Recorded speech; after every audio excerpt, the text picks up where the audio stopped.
क्या हाल है दोस्तों। फाइनेक्सियम में आपका स्वागत है। आज हम बात करने वाले हैं 2025 में देखने लायक टॉप 5 आईटी मिड कैप कंपनियों के बारे में। लेकिन ये कोई आम कंपनियां नहीं हैं, ये वो हैं जो टेक्नोलॉजी की दुनिया में तूफान ला रही हैं। इनके इनोवेटिव सॉल्यूशंस और ग्रोथ देखकर तो बड्ढे बड्ढे दिग्गजों के भी पसीने छूट रहे हैं। तो देर किस बात की, शुरू करते हैं और देखते हैं कौन सी हैं ये धांसू कंपनियां।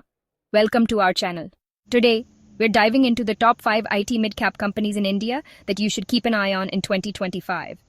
These companies are making waves in the tech industry with their innovative solutions and impressive growth metrics. Let's get started. पहले नंबर पर हमारे पास है Persistent Systems. अब ये नाम थोड़ा टेक्निकल लग सकता है, लेकिन यकीन मानिए, ये कंपनी किसी रॉकस्टार से कम नहीं है। Cloud computing, artificial intelligence, digital transformation, ये सब कुछ इनके हाथ का खेल है। पिछले 3 सालों में इनकी रेवेन्यू ग्रोथ 25% CAGR से भी ज्यादा रही है। मतलब पैसा ही पैसा। नेट प्रॉफिट मार्जिन भी 13 से 15% के आसपास है, जो कि बहुत ही बढ़िया है। और तो और इनका PE रेशियो भी काफी ज्यादा है, मतलब मार्केट को इन पर पूरा भरोसा है। अब सवाल ये है कि आखिर परसिस्टेंट सिस्टम्स में ऐसा क्या खास है। तो सुनिए, इनकी पार्टनरशिप गूगल, माइक्रोसॉफ्ट और AWS जैसे दिग्गजों के साथ है। और तो और डिजिटल ट्रांसफॉर्मेशन की डिमांड तो पूरी दुनिया में BRHI ही रही है, जिसका सीधा फायदा परसिस्टेंट सिस्टम्स को मिल रहा है। लेकिन हर कहानी में एक ट्विस्ट तो होता ही है। परसिस्टेंट सिस्टम्स के लिए सबसे बीढ़ा रिस्क है कि वो कुछ ही सेक्टर्स पर निर्भर हैं। अगर उन सेक्टर्स में कुछ गड़बड़ हुई तो कंपनी को भी नुकसान हो सकता है। खैर, अभी के लिए तो परसिस्टेंट सिस्टम्स का भविष्य उज्जवल दिखाई देता है। अब बात करते हैं दूसरे दावेदार की, LTIMindtree। ये नाम सुनकर आपको थोड़ा अजीब लग सकता है, लेकिन ये असल में 2 दिग्गज कंपनियों L&T Infotech और Mindtree के मिलन से बनी है। अब आप खुद सोचो, जब 2 पावर हाउस एक साथ आएंगे तो क्या होगा। धमाका तो होगा ही। LTIMindtree का फोकस IT सर्विसेज और डिजिटल ट्रांसफॉर्मेशन सॉल्यूशंस पर है, वो भी अलग अलग सेक्टर्स में। मर्जर के बाद इनकी रेवेन्यू ग्रोथ 20% से ज्यादा हो गई है। EBITDA मार्जिन भी 18 से 20% के आसपास है, जो कि बहुत ही शानदार है।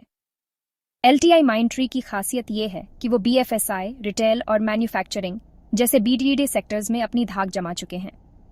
इनका ग्लोबल प्रेजेंस भी कमाल का है। अमेरिका और यूरोप में तो इनके क्लाइंट्स की लाइन लगी रहती है। लेकिन हर सिक्के के 2 पहलू होते हैं। LTIMindtree के लिए सबसे BDD चुनौती है मर्जर के बाद दोनों कंपनियों को एक साथ लाना। अगर ये इंटीग्रेशन सही से नहीं हुआ तो कंपनी को मुश्किलों का सामना करना PDD देख सकता है। फिर भी LTIMindtree के पास ग्रोथ की अपार संभावनाएं हैं और आने वाले समय में ये कंपनी और भी मजबूत होती दिखाई दे रही है। चैप्टर 3, टाइटल कोफोर्ज, ट्रैवल और हेल्थ केयर का बादशाह। बॉडी तीसरे नंबर पर हमारे पास है कोफोर्ज, जो पहले NIIT टेक्नोलॉजीज के नाम से जानी जाती थी।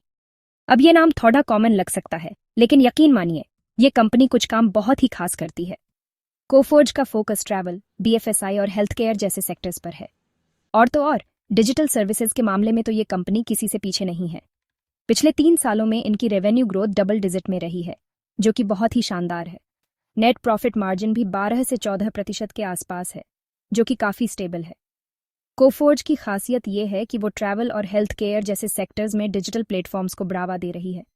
और तो और नॉर्थ अमेरिका और यूरोप में तो इनके क्लाइंट्स की लाइन लगी हुई है। लेकिन हर कहानी में एक ट्विस्ट तो होता ही है।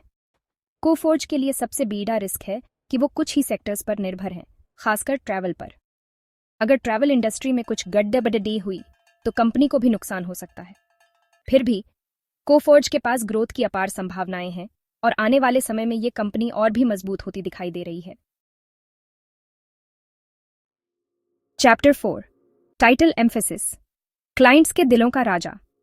बॉडी चौथे नंबर पर हमारे पास है एम्फेसिस, जो क्लाउड और डिजिटल सॉल्यूशंस के मामले में माहिर है। एम्फेसिस का फोकस BFSI और लॉजिस्टिक्स जैसे सेक्टर्स पर है।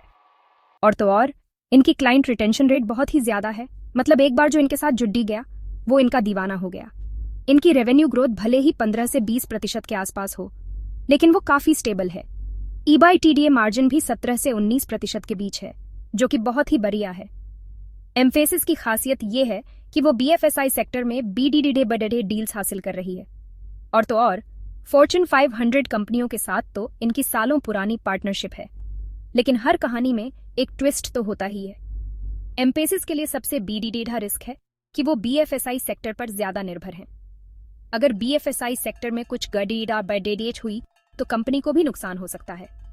फिर भी एम्फेसिस के पास ग्रोथ की अपार संभावनाएं हैं और आने वाले समय में ये कंपनी और भी मजबूत होती दिखाई दे रही है।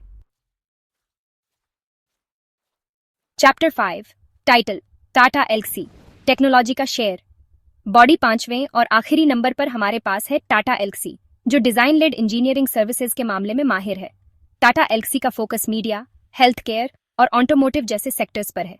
और तो और एम्बेडेड सिस्टम्स और आईओटी सॉल्यूशंस के मामले में तो ये कंपनी किसी से पीछे नहीं है। पिछले 3 सालों में इनकी रेवेन्यू ग्रोथ 20% CAGR से भी ज्यादा रही है। नेट प्रॉफिट मार्जिन भी 20 से 22% के आसपास है, जो कि बहुत ही शानदार है। टाटा एल्क्सी की खासियत ये है कि वो ऑटोनॉमस व्हीकल्स, OTT प्लेटफॉर्म्स और IoT सॉल्यूशंस जैसे उभरते हुए क्षेत्रों में काम कर रही है। और तो और AI और रोबोटिक्स जैसी नई टेक्नोलॉजी में तो इनका कोई जवाब नहीं है। लेकिन हर कहानी में एक ट्विस्ट तो होता ही है। टाटा एल्क्सी के लिए सबसे बीडीढ़ा रिस्क है कि वो कुछ ही सेक्टर्स पर निर्भर हैं। अगर उन सेक्टर्स में कुछ गड़बड़ी हुई तो कंपनी को भी नुकसान हो सकता है। फिर भी टाटा एल्क्सी के पास ग्रोथ की अपार संभावनाएं हैं और आने वाले समय में ये कंपनी और भी मजबूत होती दिखाई दे रही है।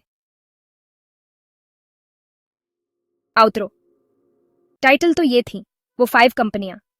बॉडी तो दोस्तों ये थी वो टॉप 5 IT मिड कैप कंपनियां जो 2025 में धमाल मचाने वाली हैं। इन कंपनियों में ग्रोथ की अपार संभावनाएं हैं और अगर आप स्मार्ट हैं तो आज ही इनमें निवेश कर दीजिए। लेकिन हाँ, निवेश करने से पहले अपनी रिसर्च जरूर कर लीजिएगा। और हाँ, वीडियो पसंद आया हो तो लाइक, शेयर और सब्सक्राइब करना मत भूलना। मिलते हैं अगली वीडियो में, तब तक के लिए bye bye. And there you have it, the top 5 IT mid-cap companies in India to watch in 2025. These companies are poised for significant growth and could be great additions to your investment portfolio. Don't forget to like, share, and subscribe for more insightful videos. See you next time.